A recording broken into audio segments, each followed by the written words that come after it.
Praise the lord. ఎలా ఉన్నారండి నా ప్రియమైన దేవుని సంఘమా, నా దేవుని బిడ్డలారా? రండి త్వరగా ఒక వాక్యాన్ని ధ్యానిద్దాం.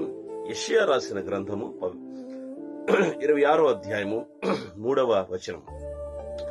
తన మనస్సును నీపై లగ్నం చేసిన వాడికి పూర్ణమైన శాంతిని అనుగ్రహిస్తావు. నీపై నమ్మకం ఉంచేవాడు కాబట్టి నువ్వలా చేస్తావు. ఆమేన్. హల్లెలూయా.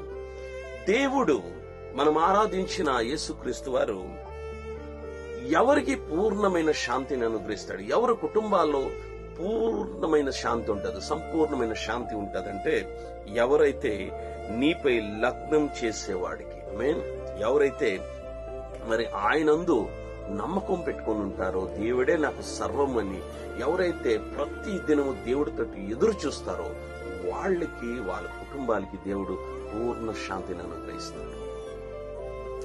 ప్రియమైన దేవుని బిడ్డలారా, ఈ లోకములో సిరి సంపత్తులు ఉన్నా లేకపోయినా ఎందరో శ్రీమంతులు అనే పిలువబడిన వ్యక్తులు వాళ్ళ గృహంలో శాంతి లేదు. అయినా దేవుడు మనలాంటి దీనులని, మనలాంటి పేదల గృహంలో శాంతిని ఇచ్చున్నాడంటే ఒకే ఉద్దేశము, మనము ఆయన తట్టు ఎదురు చూసిన కుటుంబమైనాము. మనం పూర్ణ హృదయంతో దేవుడు ఆరాధిస్తున్నాం, పూర్ణ హృదయంతో దేవుని స్తుతిస్తున్నాం. కాబట్టి దేవుడు మన కుటుంబాల్లో, మన జీవితాల్లో అద్భుతం చేస్తున్నాడండి. హల్లెలూయా. నా ప్రియమైన దేవుని బిడ్డలారా, ఆయన విడిచిపెడితే మనకు ఎవరూ లేరండి.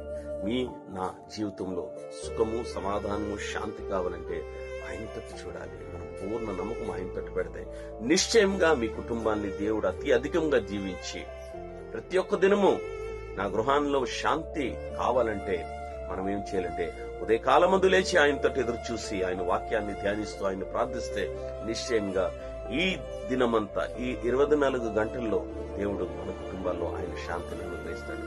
రండి ప్రార్థిద్దాం. మమ్మల్ని బహుగా ప్రేమించిన మా ప్రేమిల తండ్రి, వినిన వాక్యము బిడ్డల జీవితం జీవిస్తూ ప్రభువా వారి కుటుంబాల్లో, వారి జీవితాల్లో మీ పూర్ణ శాంతిని అనుగ్రహిస్తారని యేసుక్రీస్తు వారి అతి దివ్యమైన నామములో ఈ ప్రార్థన అడిగి పొందున్నాము తండ్రి. ఆమేన్. రేపటి దినము మళ్ళీ ఇదే సమయం ముందు మనం కలుద్దామండి. అంతవరకు దేవుడు మహాకృప మీకు, మీ కుటుంబాలకి తోడేండును గాక. May God bless you.